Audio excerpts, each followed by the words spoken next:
Bayangkan sebuah malam yang sunyi di tanah Mesir ribuan tahun lalu. Angin gurun berhembus pelan, dan di balik pintu-pintu rumah bangsa Israel, ada tanda yang tidak biasa, yaitu darah seekor anak domba di ambang pintu.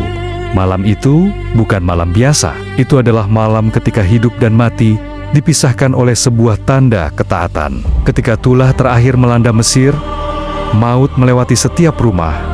Namun rumah yang ditandai darah itu dilewati begitu saja. Dari peristiwa inilah lahir sebuah kata yang terus dikenang hingga hari ini.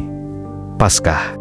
Kata Paskah sendiri memiliki akar yang sangat dalam secara historis. Dalam bahasa Ibrani, perayaan ini disebut Pesah, yang berarti melewati atau melompati. Maknanya begitu kuat, yaitu sebuah tindakan ilahi ketika Tuhan melewati umatnya dari hukuman. Kata ini kemudian diterjemahkan ke dalam bahasa Yunani menjadi Paskah, dan dari sanalah istilah Paskah dikenal luas di berbagai bahasa hingga sekarang.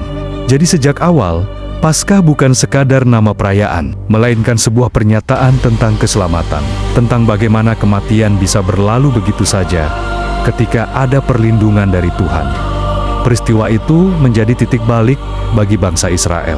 Setelah ratusan tahun hidup dalam perbudakan di Mesir, malam Paskah menjadi awal dari kebebasan mereka. Mereka keluar dari penindasan menuju tanah perjanjian, membawa satu tradisi yang terus diulang setiap tahun: makan roti tidak beragi, mengingat pengorbanan anak domba, dan menceritakan kembali bagaimana mereka diselamatkan. Paskah bagi mereka adalah ingatan hidup, yaitu sebuah kisah tentang pembebasan yang nyata dalam sejarah. Namun waktu terus berjalan, dan makna Paskah pun berkembang lebih dalam. Berabad-abad kemudian, di kota Yerusalem, seorang tokoh yang dikenal sebagai Yesus Kristus merayakan Paskah bersama murid-muridnya. Di sebuah ruangan sederhana, roti dipecahkan dan anggur dibagikan. Tapi malam itu berbeda.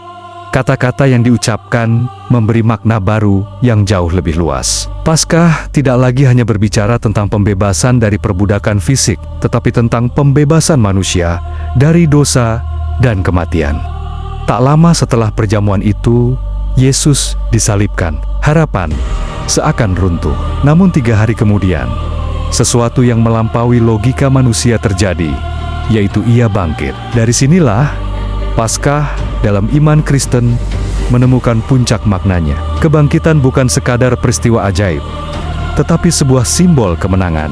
Hidup mengalahkan kematian, terang mengalahkan kegelapan, dan harapan mengalahkan keputusasaan.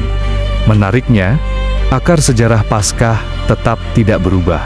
Kata Paskah yang digunakan dalam naskah Yunani Perjanjian Baru tetap merujuk pada Paskah Yahudi yang asli. Ini menunjukkan bahwa Paskah Kristen tidak berdiri sendiri, melainkan bertumbuh dari fondasi sejarah yang nyata, yaitu dari peristiwa pembebasan di Mesir hingga kebangkitan di Yerusalem. Hari ini, ketika dunia merayakan Paskah dalam berbagai bentuk, seringkali makna aslinya tersamarkan. Namun jika kita menelusuri kembali jejak sejarahnya, kita akan menemukan bahwa Paskah selalu berbicara tentang hal yang sama: pembebasan. Dari perbudakan menuju kemerdekaan, dari ketakutan menuju harapan, dari kematian menuju kehidupan. Paskah adalah kisah yang terus hidup, melintasi zaman dan generasi. Sebuah pengingat bahwa bahkan di malam tergelap sekalipun, selalu ada kemungkinan untuk dilewati. Selalu ada harapan yang menunggu di seberang. Dan mungkin di tengah kehidupan kita hari ini, makna Paskah itu masih berbisik pelan bahwa setiap orang punya kesempatan untuk bangkit, untuk memulai kembali, dan untuk menemukan hidup yang baru.